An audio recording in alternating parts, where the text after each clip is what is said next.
ओम गणेशाय नमः। आज हम माघ कृष्ण गणेश चतुर्थी व्रत कथा सुनेंगे, जो कि ऋषि शर्मा ब्राह्मण की कथा है। बोलो गणेश भगवान की जय। पार्वती जी ने पूछा कि हे वत्स, माघ महीने में किस गणेश जी की पूजा करनी चाहिए और इसका क्या नाम है? उस दिन पूजन में किस वस्तु का नैवेद्य अर्पण करना चाहिए और क्या आहार ग्रहण करना चाहिए?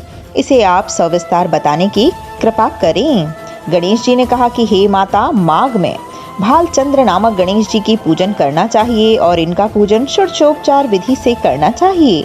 हे माता पार्वती, इस दिन तिल के 10 लड्डू बना लें, 5 लड्डू देवता को चढ़ाएं और शेष 5 ब्राह्मण को दान में दें। ब्राह्मण की पूजा भक्ति पूर्वक करके उन्हें दक्षिणा दे करके उन 5 लड्डुओं को उन्हें प्रदान कर दें। हे देवी, तिल के 10 लड्डुओं का स्वयं आहार करें। इस संबंध में मैं आपको राजा हरिश्चंद्र का वृतांत सुनाता हूँ।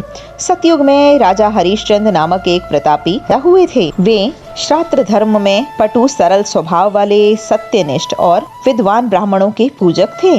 हे देवी, उनके शासन काल में अधर्म नाम की कोई वस्तु नहीं थी। उनके राज्य में कोई अपाहिज दरिद्र दुखी नहीं था। सभी लोग आदि व्याधि से रहित एवं दीर्घायु होते थे। उन्हीं के राज्य में एक ऋषि शर्मा नामक तपस्वी ब्राह्मण रहते थे। एक पुत्र की प्राप्ति होने के बाद ही वे स्वर्गवासी हुए। पुत्र का भरण पोषण उनकी पत्नी करने लगी। वह विधवा ब्राह्मणी भिक्षाटन के द्वारा पुत्र का पालन पोषण करती थी। उस ब्राह्मणी ने माघ मास की संकटा चतुर्थी का व्रत किया। वह पतिव्रता ब्राह्मणी गोबर से गणेश जी की प्रतिमा बनाकर सदैव पूजन करती थी। हे पार्वती, भिक्षाटन के द्वारा ही उसने पूर्वोक्त रीति से तिल के 10 लड्डू बनवाए। इसी बीच उसका पुत्र गणेश जी की मूर्ति अपने गले में डालकर स्वेच्छा से खेलने के लिए बाहर चला गया। इसी बीच उसका पुत्र पर एक नर पिशाच कुम्हार ने उस ब्राह्मणी के 5 वर्षीय बालक को जबरन पकड़कर उसे अपने आवा में छोड़कर मिट्टी के बर्तनों को पकाने के लिए उसमें आग लगा दी। इधर उसकी माता अपने बच्चों को ढूंढने लगी। उसी ने उसे ना पाकर वह बड़ी व्याकुल हुई। वह ब्राह्मणी विलाप करने लगी और गणेश जी से प्रार्थना करने लगी। हे गणेश जी, विशाल शरीर वाले, सूर्य नारायण की लाली के सदृश कांति वाले, हे सुंदर जटा समूह को धारण करने वाले, आप इस दुखियारी की रक्षा करें। हे गजानन, हे 4 भुजाधारी, हे मस्तक में चंद्रमा को धारण करने वाले, हे विनायक, हे अनाथों के नाथ, हे वरदायक, मैं पुत्र के वियोग में व्यथित हूँ, आप मेरी रक्षा कीजिए।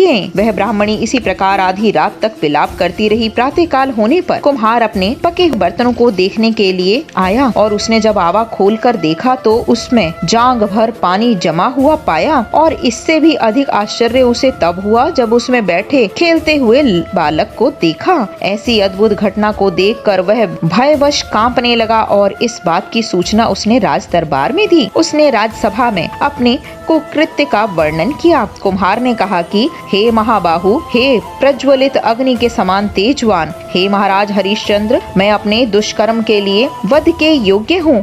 उसने आगे कहा कि हे महाराज, कन्या के विवाह के लिए मैंने कई बार मिट्टी के बर्तन पकाने के लिए आवा लगाया, परंतु मेरे बर्तन कभी भी नहीं पके और सदैव कच्चे ही रह जाते। तब मैंने भयभीत होकर एक तांत्रिक से इसका कारण पूछा। उसने कहा कि चुपचाप किसी लड़के की तुम बलि चढ़ा दो, तुम्हारा आवा पक जाएगा। मैंने सोचा कि मैं किसके बालक की बलि दूं? जिसके बालक की बलि दूंगा वह मुझे क्यों जीवित छोड़ेगा? इसी भय से हे महाराज, मैंने दृढ़ निश्चय किया कि मैं इसे ही बिठाकर आग लगा दूंगा। मैंने अपनी पत्नी से परामर्श किया कि वह ऋषि शर्मा ब्राह्मण मृत्यु हो गए हैं और उनकी विधवा पत्नी भीख मांगकर अपना गुजारा करती है। अरे वह लड़के को लेकर क्या करेगी? मैं यदि उसके पुत्र की बलि दे दूं तो मेरे बर्तन पक जाएंगे और मैं इस जघन्य कर्म को करके रात में निश्चिंत होकर सो गया। प्रातः जब मैंने आवा खोलकर देखा तो क्या देखता हूँ कि उस लड़के को मैं जिस स्थिति में बैठा कर गया था वह उसी तरह निर्भय भाव से बैठा है और उसमें जांग भर पानी भरा हुआ है। वह भयावह दृश्य से कांप उठा और उसने यह सूचना देने के लिए आपके पास आया हूँ। कुम्हार की बात सुनकर राजा बहुत ही विस्मित हुए और उस लड़के को देखने के लिए आए। बालक को प्रसन्नता पूर्वक खेलते देखकर मंत्री ने राजा से कहा कि यह क्या बात है? यह किसका लड़का है? इस बात बात का पता लगाओ। इस आवे में जांग भर जल कहाँ से आया? इसमें कमल के फूल कहाँ से खिल गए? इस दरिद्र कुम्हार के आवे में मणि के समान हरी हरी धूप कहाँ से उगाई? बालक को ना तो आग की जलन हुई और ना ही उसे भूख प्यास ही लगी। यह आवे में भी वैसा ही खेल रहा है मानो अपने घर में खेल रहा हो। राजा इस तरह की बात कह ही रहे थे कि वह ब्राह्मणी वहाँ बिलखती हुई आ पहुँची। वह कुम्हार को कोसने लगी। जिस प्रकार गाय अपने बछड़े को देखकर रंभाती है, ठीक उसी अवस्था उस बुढ़िया की थी। वह बुढ़िया बालक को गोद में लेकर प्यार करने लगी और कांपते हुए राजा के सामने बैठ गई। राजा हरिश्चंद्र ने पूछा कि हे ब्राह्मणी, इस बालक के ना जलने का क्या कारण है?